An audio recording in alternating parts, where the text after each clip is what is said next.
Hello everyone, and welcome back to the garage with Bonesaw. Today we'll be looking at the Chinese premium Tier 7 light tank, the Type 62. The Type 62 isn't readily available in the in-game shop. Normally it only appears in the gift store for a limited period for special events, along with its bigger brother, the Type 59.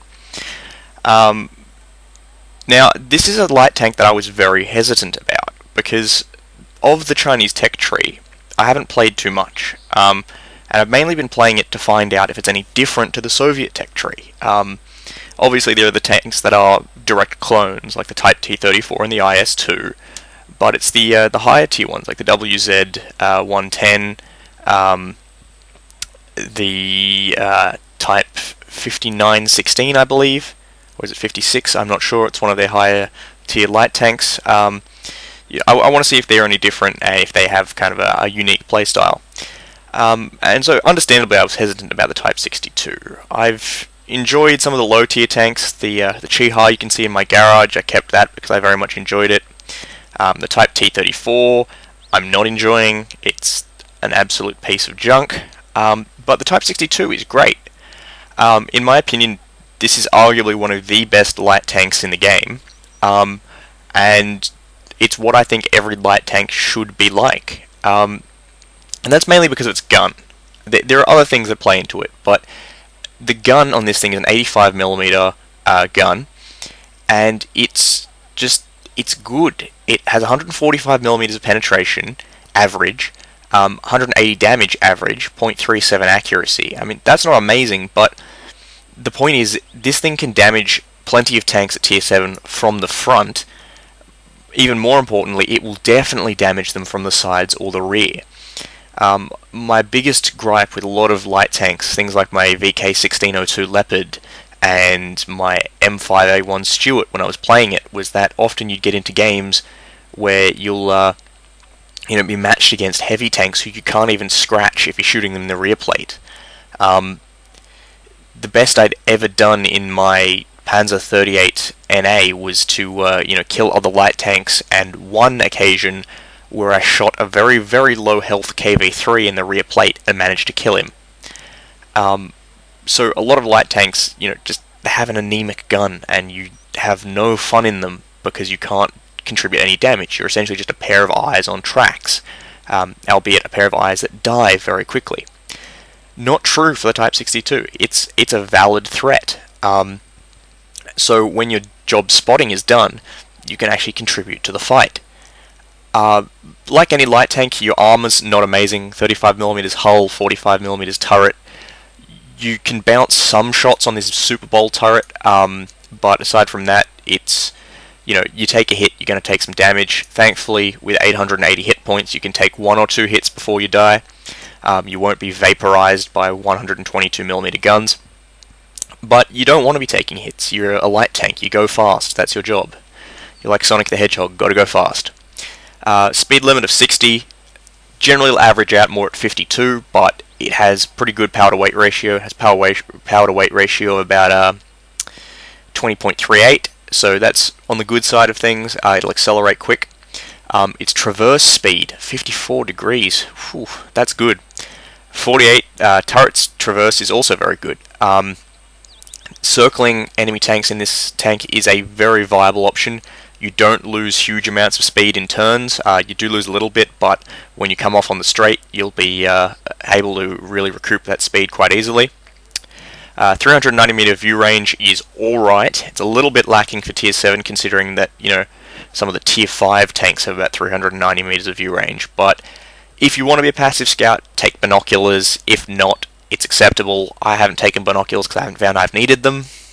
600 meters signal range, yep, that's great. You'll, do whatever you need to do in the situations you need to do it. More importantly, though, this gun, the 85mm gun, I know I sound like I'm kind of repeating the point, but there's another feature about it that's very important. It has excellent stabilization when you're moving. I've even upgraded my tank with a vertical stabilizer just to improve it. But this tank really can be a threat whilst circling enemies. You can reliably hit them, and you'll see that in the gameplay footage. I kill my first kill in the game is on the move. I kill a Tiger Porsche by circling him. It's what a light tank should be able to do, because a lot of the other light tanks you have to stop in order to accurately shoot your enemy, and in that time they have enough turret traverse to catch up with you, or they have enough turret traverse in the first place to catch up with you anyway, because you lose too much speed in the turns. Not going to happen with the Type 62. It's a really, really good little light tank. Bucket loads of fun. Like with any light tank, you will have to take a repair kit, absolutely compulsory, because if you lose your tracks, you will die. Only downside of this tank really is that the gun has only 0.37 accuracy. It's not amazing, and the gun depression, like any tank with the soup bowl turret, is absolutely abysmal. Because the turret's so low, you can't actually raise the gun breech to bring the gun down. Means getting into hold down positions generally is very difficult, and if you're on a slope or something like that, shooting at enemies who are lower than you can be a problem. But aside from that, you're a light tank. I mean, you generally don't want to be shooting if you're passive scouting, and when you are shooting, generally the enemy can see you, so it's not too much of an issue. You don't want to stay still. And overall, this is a really, really fun little tank. Great premium, and if it's in the store and you have the chance to buy it, I will heartily recommend buying it. It's the most fun I've had since my AMX 12T or my Tetrarch light tank. So here we are with the Chinese premium Type 62 light tank on Redshire. This is my first game in the Type 62. I'm platooned up with my good friend Oberst Fegelein in his Porsche Tiger, and it's a pretty standard Tier 8 match. This was the 2-year anniversary weekend, so as you can see, a lot of premium tanks out and about. A lot of people are keen to get their ×5 bonus. And first time playing this game, I wasn't quite sure what to expect from this tank, so I'm trying out a bit of passive scouting, moving along the ridgeline to try and spot some enemies. So far I'm enjoying the handling and speed of this tank. It's overall pretty good. Like most tanks with the kind of Soviet style soup bowl turret, it does lack gun depression, but for a light tank that's generally not too much of a problem. You're not exactly going to be going hold down very much. Taking a pot shot at this IS-6. The accuracy on this gun is acceptable, but no chance of going through an IS-6. They're a tough nut to crack at the best of times. But overall, just kind of hiding behind some cover, getting some spots. As you can see, the gun depression here again, can't quite get the cursor on, so I've got to move up a little bit. And that shot doesn't hit at all. And that's pretty typical of Chinese and Soviet guns. So the early half of this game generally is just passive scouting, staying on the ridgeline. I'm not quite sure how effective this tank is as a passive scout. It seems to do alright, but I'm not running a full passive build. I don't have binoculars or camo net on at the moment, so time will tell. That's an enemy Type 62, but he's gone invisible, so I won't be shooting at him. Don't want to reveal my position. So at the moment it's just a waiting game to see if anyone wants to move into the field or the river. We are 0 for 1, but we've only lost our AMX, our other light tank, so it's not too much of a problem. First contact is made on the other side of the river. That's where Fegelein is stationed. Unfortunately, things don't work out too well for him. He eventually gets dunked by a Su-152, which we don't like those tanks. We do not speak of them here. So that's the Type 62. I've noticed him just now. I'm bringing my turret around to engage, but unfortunately I'm a little bit too slow. As you can see, the Su-52 has destroyed Fegelein. So at the moment, just moving back, some things have spotted me and started shooting, and I don't like that. When you're a light tank, if you're passive scouting and even shots start landing vaguely close to you, I don't have Sixth Sense on this thing at the moment, so I can't quite tell. But if you have an inkling that people might be shooting at you, it's best to get moving. Light tanks don't survive well from staying still. So at the moment I'm just heading over to this left flank, which is under fire. And that's one of the best strategies to use in this tank, is because of that 85mm gun, use it as a vulture, use it to kind of break off these weakened flank attacks. So as you can see, I get my first kill here on the T-32 whilst moving. The gun stabilization on this tank is reasonable. It's not quite as effective as, say, the high-tier American mediums or the Chaffee, but it's still quite acceptable. The gun itself is overall quite good. Decent penetration and damage. I find that the combination of all the factors on this tank, its camouflage, its view range, its gun, and its armor, just make it a very enjoyable tank. I find this is probably my favorite light tank. I do have plenty of other light tanks that I enjoy. I really like my Tier 2 Premium Tetrarch tank. It's just fun. You can't get those anymore. They were a gift for New Year's in 2011. But I also enjoy my VK1602 Leopard. It's a great tank, but it just feels underarmed. Type 62, on the other hand, it has everything you need in a light tank. It has a decent amount of armor with the right amount of sloping. It has speed, it has maneuverability, it has a gun that can damage both light tanks, medium tanks, heavy tanks if you're attacking in the right position. It's just overall a very versatile little light tank. So here I am going after that Su-152, trying to get some revenge. Unfortunately, I can't quite get the shot on him, as he's hiding behind some cover up there. So I back up into cover again.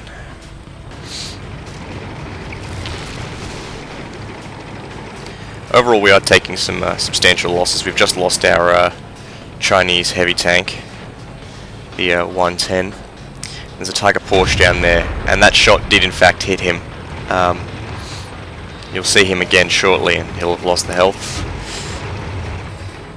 As you can see, a lot of the enemies who were camped out on the ridge along about sector E9 started moving across to take advantage of our losses.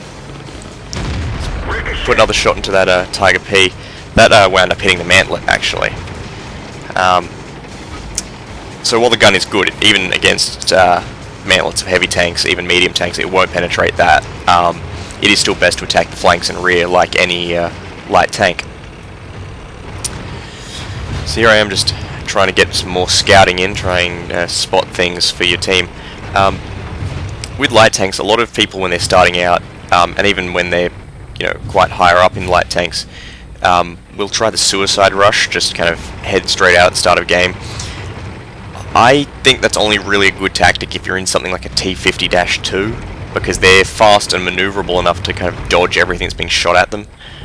Most other light tanks really lose a lot of their speed when they're turning, and so you find that you'll try and outmaneuver the enemy and just lose all your speed and get shot to pieces. And you're more useful to your team if you stay alive later into the game for situations like this where you really need to be able to see those enemies. So here we have the left flank having almost completely fallen, and at this point in time I didn't think I was going to win. Things were looking pretty bad for our team, and this was more just a delaying tactic. This was to stop our guys from getting flanked. So here I am going after the T-25. Stopping here was a bad idea, but I lose my engine here, and I'll just pause for a moment. Most of you are wondering how I'm actually rolling down that hill, because normally if you lose your engine you can't move. The trick to it is, if you're stuck on a slope and you lose your engine, what you can do is you can press the movement keys, W or S, any of them work, and what happens there is your driver will open the clutch as if he's trying to accelerate, and that will allow you to roll using the gravity of the physics engine. And that's what I've done here. I've just opened up the clutch and I'll roll in behind this house, giving me some cover while I repair my engine. Thankfully my teammates have decided to help me out. I believe one of our artillery pieces put a shot into the T-25 tank destroyer and took him down to about 9%. Anyway, you'll see what happens now. So I fix my engine with my repair kit and pick up some speed, track the T-25 and put a shot into his side to finish him off. Unfortunately, I take a hit in the rear from that Su-152, but I managed to survive. And now everything is shooting me, and that's life for a light tank. If they're not shooting at you, you're not doing your job properly. So here I am going after Tiger Porsche. Unfortunately, my first shot bounces off the front, and I take a hit here. And at this point, I wasn't thinking I was going to win this either. It was just, once again, a delaying tactic to weaken him, but I put a shot into his rear plate. Thankfully, and very luckily, my track eats his round, and I get the final shot off into his side plate to finish it off. And at this point, I thought I was safe, but unfortunately, another Tiger P gets me, and that's the game for me.